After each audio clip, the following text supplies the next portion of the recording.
Hello students, मैं संजय सिंह आज आप लोगों को इस वीडियो में कक्षा 11 के समाज शास्त्र का चैप्टर 7 के बारे में आप लोगों को पढ़ाएंगे, जिसमें कि उस चैप्टर का नाम है ग्रामीण और नगरीय समाज में सामाजिक परिवर्तन तथा सामाजिक व्यवस्था। तो उसमें सामाजिक परिवर्तन और सामाजिक व्यवस्था में प्रभाव, सत्ता और कानून की एक महत्वपूर्ण भूमिका होती है। तो आज हम जो है प्रभाव, सत्ता और कानून के बारे में जानेंगे।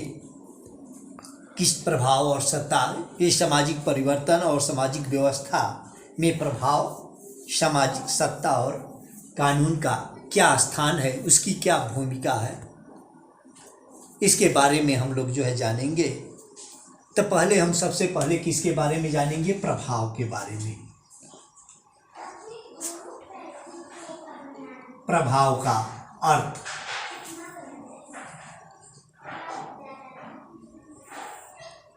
कि प्रभाव का अर्थ क्या है, प्रभाव का क्या मतलब है।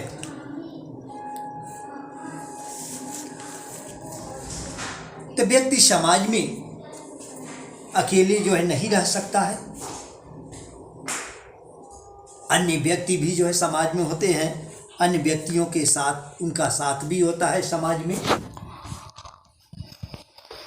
और व्यक्तियों के परस्पर संबंधों का एक जाल भी होता है, जिसे कहा जाता है कि सामाजिक संबंधों का जाल।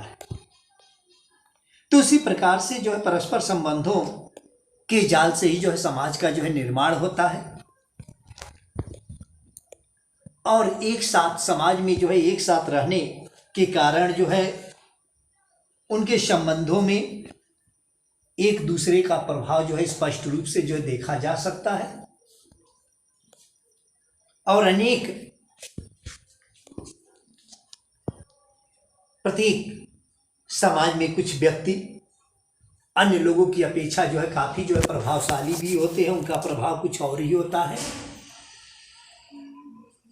जैसा कि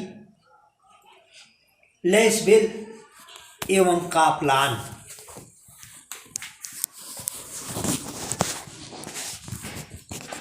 लेसवेल और कापलान एक समाजशास्त्री हैं, जिनके अनुसार प्रभाव से जो है अभिप्राय है जो दूसरे व्यक्तियों की नीतियों को भी जो है प्रभावित करना, या किसी व्यक्ति अथवा समूह को अपनी इच्छा अनुसार जो दूसरे व्यक्तियों अथवा समूहों को परिवर्तित करने की जो क्षमता रखता है। इसमें एक कर्ता और अन्य कर्ता जो विशिष्ट प्रकार से जो है एक दूसरे को जो प्रेरित करते हैं, जिससे कि वे जो है उस कार्य को जो करते हैं या नहीं कर पाते हैं। तो इसमें जो है प्रभाव के जो दो प्रमुख तत्व माने गए हैं। पहला तत्व क्या है? पहला है अंता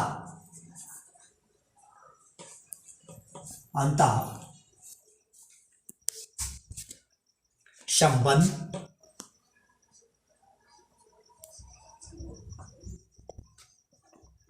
अंता संबंध, और दूसरा क्या है? आशय।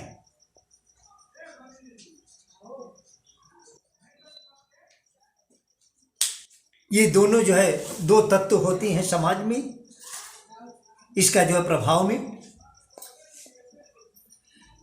तो इसमें अंतः संबंध, प्रभाव में अंतः संबंध जो है पाए जाते हैं, अर्थात कि प्रभाव स्वयं अपने पर न हो करके जो है अन्य व्यक्तियों पर जो है होता है, और दूसरा तत्व जो है प्रभावित करने वाले व्यक्ति का आशय होता है कि यदि कोई व्यक्ति किसी अन्य व्यक्ति से उसका आशय ना होते भी जो स्वतः प्रभावित हो जाता है, तो उसे जो है प्रभाव नहीं कहा जाएगा कि किसका किस पर कितना जो है प्रभाव है। इसे मापना जो कठिन होता है। तो इसको किस प्रकार से मापा जाता है? शक्ति, सम्मान, ईमानदारी, स्नेह, कुशल क्षेम, धन दौलत, प्रबोधन एवं कुशलता के प्रभाव से संबंधित का मूल्य जो है बताया जाता है। प्रथम 4 को जो है सम्मान मूल्य और अंतिम 4 को जो है कल्याण मूल्य कहते हैं, जिसमें कि हमने जो है आपको 8 बताया था: शक्ति, सम्मान, ईमानदारी, स्नेह, कुशल क्षेम, धन दौलत, प्रबोधन एवं कुशलता। तो जिसमें पहले को जो है प्रथम जो है 4 जो हमने बताया है वो जो है सम्मान मूल्य कहा जाता है और अंतिम को जो है कल्याण मूल्य कहा जाता है। तो इस प्रकार से ये हमारा जो है सत्ता का जो है अर्थ हुआ। इसके बाद आइए नेक्स्ट नंबर पर दूसरा आएगा सत्ता का अर्थ।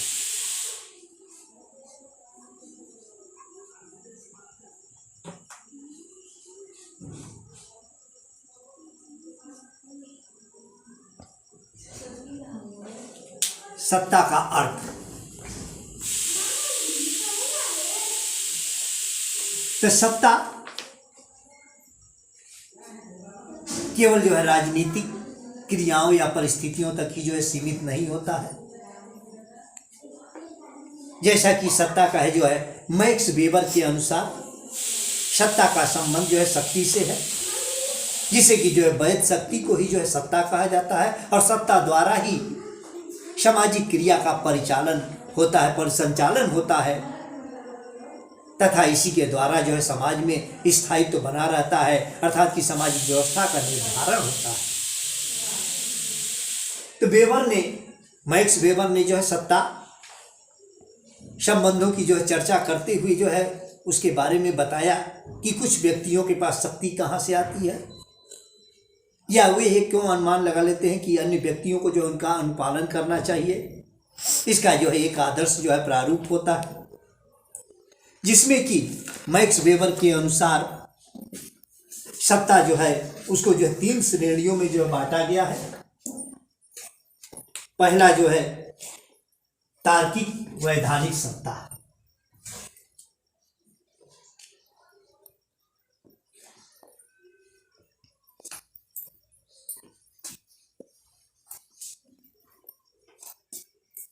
तार्किक वैधानिक सत्ता,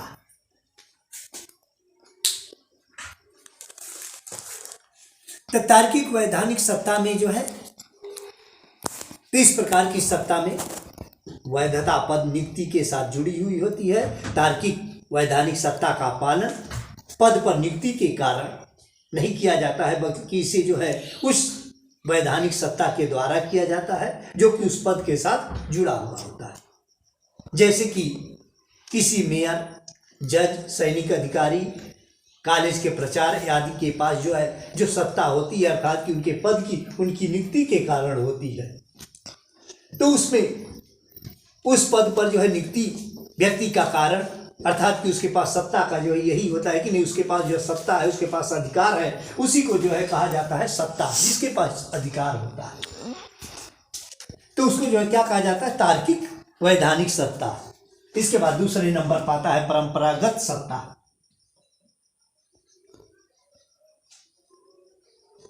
परंपरागत सत्ता,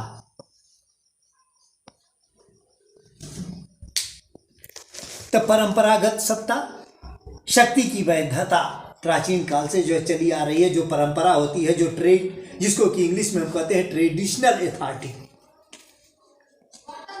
तो यह व्यवस्था जो है प्रतिमानों के कारण मिलती है। इस प्रकार की सत्ता जो है वह आधुनिक सत्ता के द्वारा जो है उससे समाजों में जो आधुनिक सत्ता जो है पाई जाती है परंपरागत रूप में। किसी व्यक्ति अथवा व्यक्तियों के समूह को इसीलिए जो उच्च माना जाता है क्योंकि उनको परंपरागत रूप से उच्च माना जा सकता है। ऐसी सत्ता में जो है आज्ञाकारिता का आधार जो है श्रद्धा होती है, जैसे कि पैतृकवाद अर्थात की संपत्ति जो पैतृक थी, पैतृक से ही जो है उनको मिली हुई सत्ता को जो है कहा जाता है। आयु की वरिष्ठता, पितृसत्तात्मक इत्यादि जो ये सत्ता के जो है अन्य उदाहरण है, जो कि परंपरागत सत्ता जो है मनमाने ढंग से नहीं लगाई जा सकती, इस प्रकार से जो ये परंपरागत सत्ता आता है। और तीसरा क्या है? चमत्कारी सत्ता।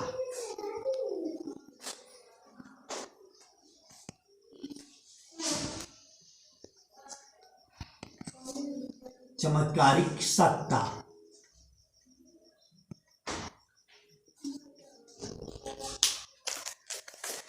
चमत्कारिक सत्ता इसको की कहा जाता है चैरिस्मेटिक अथॉरिटी।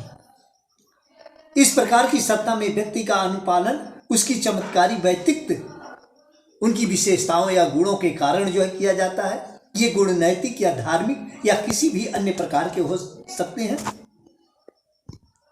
जैसे कि धार्मिक नेताओं को जो है इस श्रेणी में जो है चमत्कारिक सत्ता में जो है रखा जाता है। तो इस प्रकार से सत्ता जो है उपयुक्त श्रेणियों का जो मिश्रण जो है संभव हो सकता है। वेबर ने जो है सत्ता को 3 श्रेणियों का उल्लेख जो है आदर्श के रूप में जो है प्रस्तुत किया था। इस प्रकार से अब इसके बाद जो है आपका चमत्कारिक सत्ता के बाद ये सत्ता जो है के बाद जो है आप लोग पढ़ेंगे। अब इसके बाद जो है आएंगे आप लोग किसमें? कानून का अर्थ।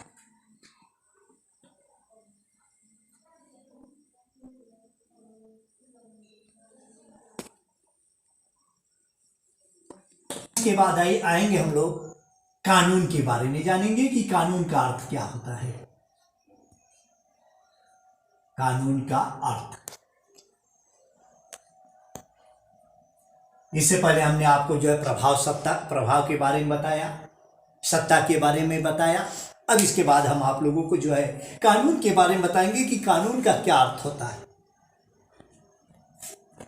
कानून जर्मन भाषा का लैग का हिंदी रूपांतर है, जिसका कि जो है शाब्दिक अर्थ क्या होता है? जो सर्वत्र एक सर है, कि जी जो है कानून जो है सबके लिए सदैव जो है एक समान हो। तो अंग्रेजी भाषा में इस शब्द का यही प्रभाव और कानून का अर्थ जो है वैज्ञानिक एवं समाजशास्त्री नियमों पर भी लागू होता है। तो इसलिए जो है राज्य या सरकार द्वारा जिन नियमों का निर्माण जो किया जाता है उन नियमों को ही जो है कानून कहा जाता है। तो जैसा कि आपको जो है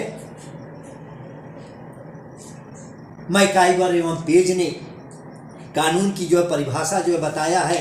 मैकाइवर एवं पेज के अनुसार जो है कानून की परिभाषा क्या है? कानून ऐसे नियमों का संग्रह है जो राज्य के न्यायालयों द्वारा विशेष परिस्थितियों के लिए स्वीकृत प्रतिपादन या लागू किए जाते हैं। ये किसके अनुसार है? मैकाइवर एवं पेज के अनुसार। मैकाइवर एवं पेज के अनुसार था ये।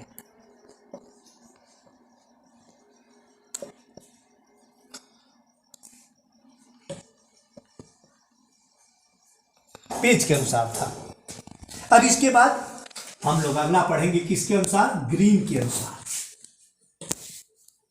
जो कि ग्रीन भी एक समाजशास्त्री हैं।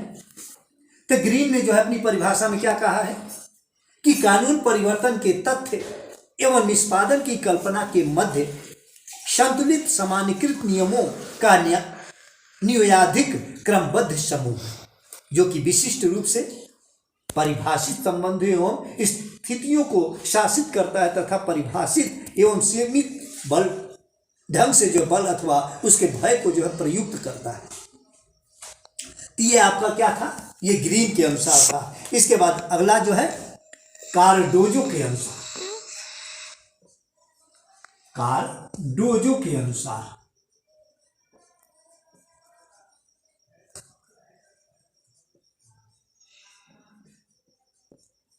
कार्डोजो के अनुसार कार्डोजो ने कानून की परिभाषा जो बताया है कि कानून आचरण का वह सारभूत नियम है जिसे इस निश्चितता से प्रतिपादित किया जाता है कि यदि भविष्य में उसकी सत्ता को जो चुनौती दी जा गई तो उसे अदालतों द्वारा लागू कर दिया जाएगा।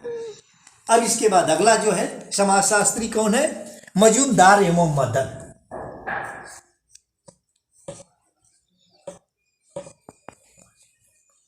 मजूमदार एवं मदन के अनुसार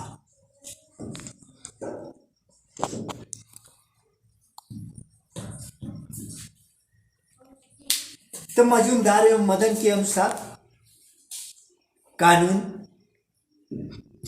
सिद्धांतों का वह समूह है जो कि एक भूभाग में राजनीतिक तथा सामाजिक संगठन को स्थापित करने के लिए शक्ति की प्रयोग करने की आज्ञा दी जाती है। अब समाजशास्त्रीय साहित्य एवं कानून की व्याख्या जो है निम्न 4 अर्थों में जो है किया गया है। तब उन अर्थों को जो है जान लें कि उन 4 अर्थों में कौन कौन से जो है। पहला अर्थ है व्यापक अवधारणा के रूप में।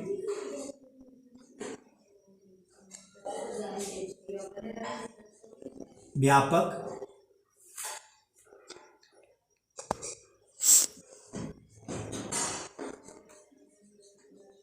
अवधारणा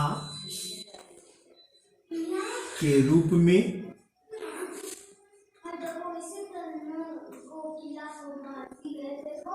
कानून। तो इस अर्थ में कानून से आशय जो है उन प्रतिमानों से जो है लगाया जाता है जो कि निश्चित काल बिंदु पर समाज के द्वारा जो है स्वीकृत होते हैं और जिनके उल्लंघन पर समाज की जो है कड़ी प्रक्रिया जो है अभिव्यक्त करता है। और इस अर्थ में जो है कानून का प्रयोग जो है किसने किया था? दुर्खाइम, हाब्स तथा लाक ने इसका जो है किया था और इस दृष्टि से किया था कि कानून शब्द दोनों ही प्रकार के व्यवहार नियम में आ जाते हैं। तो दोनों नियम कौन कौन से हैं? प्रथागत नियम और अधिनियम के रूप में जो है कानून को जो है पारित किया जाता है। अब इसके बाद जो है दूसरा नंबर क्या है? संकुचित अवधारणा के रूप में कानून।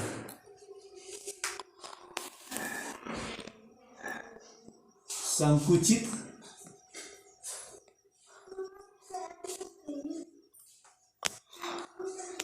अवधारणा के रूप में कानून।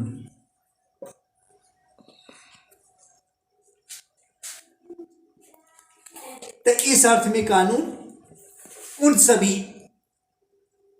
अधिनियमों को जो है कहते हैं जो कि किसी समाज में सर्वोच्च सत्ता द्वारा सोच विचार करके जो है बौद्धिक रूप से पारित किया जाता है और इस औपचारिक रूप में पारित अधिनियम में ही इसके सम्मिलित किए जाते हैं। इसमें जो है प्रायः विविध शास्त्रियों द्वारा इस अर्थ में जो है कानून शब्द का जो है प्रयोग किया जाता है।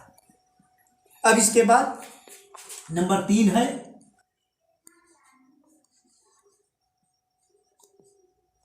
प्रक्रिया के रूप में कानून।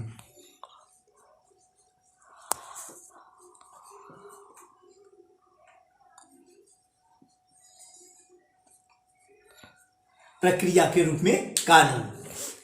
तो प्रक्रिया के रूप में कुछ विद्वानों ने जो कानून शब्द का प्रयोग ऐसी प्रक्रिया के रूप में किया है जो कि कानून के निर्माण, कानून को जो है लागू करने एवं कानून के निर्वचन एवं निर्णय संबंधित है। तो इस अर्थ में जो कानून संबंधी जो है 3 प्रक्रियाओं को जो है शामिल किया जाता है। इसमें कौन कौन सी प्रक्रियाएं हैं? कानून बनाना, कानून को लागू करना एवं जो है मुकदमों का जो है फैसला करना इत्यादि। ये 3 प्रक्रियाएं जो है जिन्हें जो है सम्मिलित किया गया है। इसके बाद अब अगला नंबर 4 जो है, चौथा जो है सामाजिक नियंत्रण के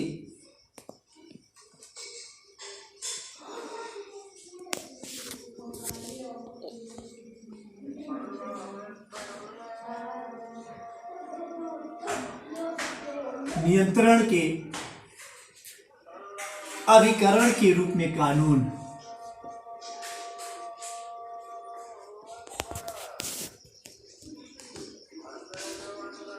रूप में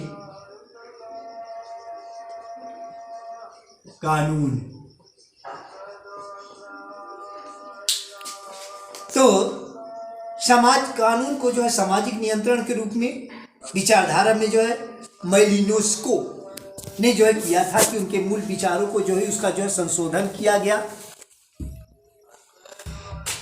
और उसके बाद जो है रास्को पाउंड ने जो है कानून की परिभाषा को अधिकृत करने के लिए जो है जिन्होंने कानून को एक ऐसा सामाजिक नियंत्रण माना है जो कि राजनीतिक रूप से जो है समाज की संगठित और संचालित होता है, उसके द्वारा जो है कानून उसको जो है संचालित किया जाता है, संचालित किया जाता है। इस प्रकार से हमने आपको आज जो है समाज शास्त्र में ग्रामीण और नगरीय समाज में सामाजिक परिवर्तन और सामाजिक व्यवस्था के रूप में आपको हमने प्रभाव, सत्ता और कानून के बारे में आपको हमने बताया, जिसका कि आप लोग इसका अध्ययन करेंगे।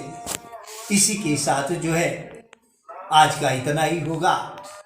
इसी के साथ थैंक यू, धन्यवाद।